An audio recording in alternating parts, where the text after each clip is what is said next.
A very good afternoon to all of you. Today I am going to deliver the lecture on anti-emetics. ठीक है, anti-emetics में now what are anti-emetics? Anti-emetics, these are the drugs which are used for the treatment of vomiting. Anti-emetics जो है वो drug है जो vomiting को रोकने के लिए दी जाती है. ठीक है, क्लियर है? Definition is clear? Okay. Now coming to the classification, see classification, before understanding the classification we should know the pathophysiology. Classification जानने से पहले हमें ये पता होना चाहिए कि ये सारी ड्रग्स इसमें क्यों यूज होती है. ठीक है, तो उसके लिए हमें थोड़ी सी पैथोफिजियोलॉजी पता होनी चाहिए. ठीक है, तो क्या हो रहा है देखिए, अभी ये सारी ड्रग्स जो यूज हो रही है वो क्यों यूज हो रही है. हम बात कर रहे हैं एंटी इमेटिक्स, यानी वो ड्रग जो वॉमिटिंग को रोक रही है. तो पहले ये पता होना चाहिए कि वॉमिटिंग कैसे हो रही है. ठीक है, तो हमारे ब्रेन के अंदर एक सेंटर होता है जिसको बोलते हैं CTZ. कौन सा सेंटर होता है? CTZ. Suppose this is the brain. ठीक है, ये ब्रेन है और ये CTZ है. ठीक है, ये ब्रेन के अंदर सेंटर है. इसका क्या नाम है? पूरा नाम फिर right, chemo receptor trigger zone. ठीक है, chemo receptor trigger zone CTZ ये ब्रेन के अंदर होता है. ठीक है, जब ये CTZ स्टिमुलेट होता है या एक्टिवेट होता है, then it results into vomiting. ठीक, अभी ये CTZ कैसे स्टिमुलेट हो रहा है? CTZ कैसे स्टिमुलेट हो रहा है? आपके इसमें CTZ it express variety of receptors. यहाँ के इस पे होते हैं, प्रेजेंट होते हैं. जैसे इसके अंदर आपके मस्करेनिक रिसेप्टर्स प्रेजेंट होते हैं. ठीक है, मस्करेनिक रिसेप्टर्स प्रेजेंट होते हैं, या जिसको हम कोलिनर्जिक रिसेप्टर्स भी बोलते हैं. ठीक है, कोलिनर्जिक रिसेप्टर्स हो गए. देन उसके बाद यहाँ पे आपके हिस्टामीन रिसेप्टर्स प्रेजेंट होते हैं. ठीक है, हिस्टामीन. फिर आपके यहाँ पे सेरोटोनिन रिसेप्टर्स प्रेजेंट होते हैं 5HT. ठीक है, और आपके डोपामीन रिसेप्टर्स प्रेजेंट होते हैं D2. ठीक है, तो ये 4 मेन तरह के रिसेप्टर्स होते हैं जो आपकी ब्रेन के अंदर प्रेजेंट होते हैं. ठीक है, जब M का मतलब क्या है? ये मस्करेनिक रिसेप्टर्स या कोलिनर्जिक रिसेप्टर्स. ठीक है, cholinergic receptors you know 2 types के होते हैं, निकोटिनिक एंड मस्करेनिक. ठीक है, यहाँ पे क्या है? मस्करेनिक रिसेप्टर्स प्रेजेंट होते हैं. हिस्टामीन रिसेप्टर्स प्रेजेंट होते हैं. 5HT का मतलब क्या है? 5 हाइड्रोक्सी ट्रिप्टामीन. ठीक है, ये रिसेप्टर्स प्रेजेंट होते हैं और डोपामीन भी प्रेजेंट होते हैं. ठीक है, जब ये मस्करेनिक रिसेप्टर्स क्या करते हैं? CTZ को स्टिमुलेट करते हैं. हिस्टामीन रिसेप्टर्स भी CTZ को स्टिमुलेट करेंगे. 5HT भी CTZ को स्टिमुलेट करेंगे और डोपामीन भी CTZ को स्टिमुलेट करेंगे.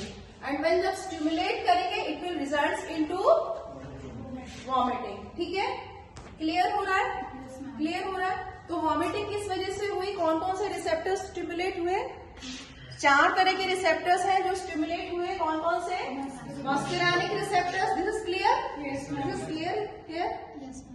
Muscarinic receptors, histamine receptors, 5HT receptors and dopamine receptor. ये रिसेप्टर स्टिमुलेट हुए, it will result into vomiting. अभी वॉमिटिंग रोकनी है तो क्या करना पड़ेगा? भाई you are the scientist. Vomiting रोकनी क्या करना पड़ेगा? इन रिसेप्टर्स को रोक देंगे. समझ में आ रही है बात? इनको रोकेंगे तो वॉमिटिंग रुक जाएगी. तो इनको रोकने के लिए क्या करना पड़ेगा? देखिए, सबसे पहले हमारी कोलिनर्जिक है. कोलिनर्जिक कौन रोकेगा? Anti cholinergic. क्लियर हुई बात? सो एंटी कोलिनर्जिक ड्रग्स आ गई हमारी जो वॉमिटिंग के लिए दी जा रही है. तो इसका एंटी कोलिनर्जिक में हायोसिन और डाइसाइक्लोमीन। क्लियर हो गया? Then second H1 antihistamine. देखिए हिस्टामीन रिसेप्टर स्टिमुलेट हो रहे थे, हिस्टामीन स्टिमुलेट हो रहे थे, वो CTZ को एक्टिवेट कर रहे हैं और इसकी वजह से क्या हो रहा है? वॉमिटिंग हो रही है। तो अगर हम हिस्टामीन को ब्लॉक कर दें, हिस्टामीन को ब्लॉक कर दें तो क्या होगा? वॉमिटिंग रुक जाएगी।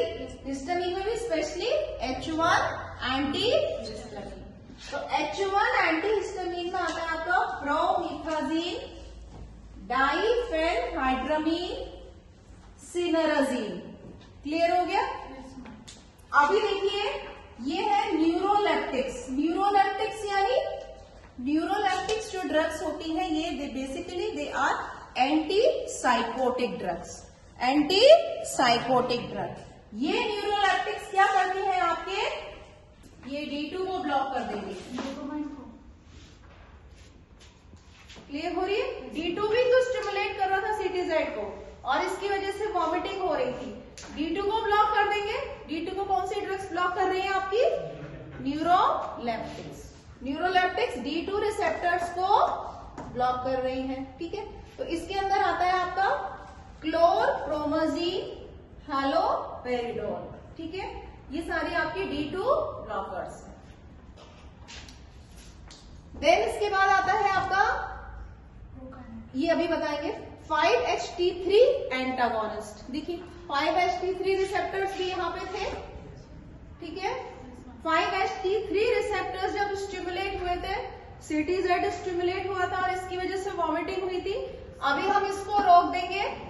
ठीक है, तो 5-HT3 एंटागोनिस्ट रोकने वाली ड्रग्स, ऑन्डेनसेट्रॉन, ऑन्डन के नाम से आती है, ग्रेनिसेट्रॉन। ठीक है, नाउ प्रोकाइनेटिक्स होते हैं। प्रोकाइनेटिक्स का मतलब होता है काइनेसिस। मतलब काइनेसिस का क्या मतलब होता है? काइनेसिस मतलब मूवमेंट। ठीक है, यानी वो ड्रग्स जो मूवमेंट बढ़ाती हैं, यानी वो ड्रग्स जो पेरिस्टालसिस मूवमेंट बढ़ाती हैं। अभी देखिए मान लो आपको वॉमिटिंग आ रही है, वॉमिटिंग आ रही है और आपने पेरिस्टालसिस मूवमेंट बढ़ा दी, तो जो भी आगे ड्रग है आपकी फॉरवर्ड मूव होगी। पेरिस्टालसिस मूवमेंट से क्या हो रहा था? अगर पेरिस्टालसिस मूवमेंट आपकी बढ़ गई तो वॉमिटिंग अपने आप रुक जाएगी। समझ में आ रही है बात? अगर स्टमक की पेरिस्टालसिस मूवमेंट बढ़ गई तो आपकी ड्रग नीचे जाएगी, ऊपर नहीं आएगी। समझ में आ रही है बात? तो ये वो ड्रग्स है जिसके अंदर आपकी मिटोक्लोप्रोमाइड आती है, डोमपेरिडोन, डोमस्टाल के नाम से आती है, सिसाप्राइड। ठीक है, ये ड्रग्स क्या करती है? पेरिस्टालसिस मूवमेंट बढ़ाती है। ठीक है, और एडजुवेंट इमेटिक्स आती है, डेक्सामीथासोल। इसका एंटी इंफ्लेमेटरी रोल होता है। ठीक है, ये आपके जो प्रोस्टाग्लैंडिन है उसके लेवल को भी कम कर दो। तो ये सारी जो एंटी इमेटिक्स हैं बेसिकली कैसे काम किए इन्होंने? कोलिनर्जिक रिसेप्टर्स को ब्लॉक कर दिया, हिस्टामीन रिसेप्टर्स को ब्लॉक कर दिया, या डोपामीन रिसेप्टर्स को ब्लॉक कर दिया, देन 5-HT रिसेप्टर्स को ब्लॉक कर दिया। क्लियर हो रही है बात? सो जितने भी रिसेप्टर्स आपके CTZ पे प्रेजेंट है, CTZ क्या कर रहा है? आपका वॉमिटिंग प्रोड्यूस कर रहा है। ठीक है,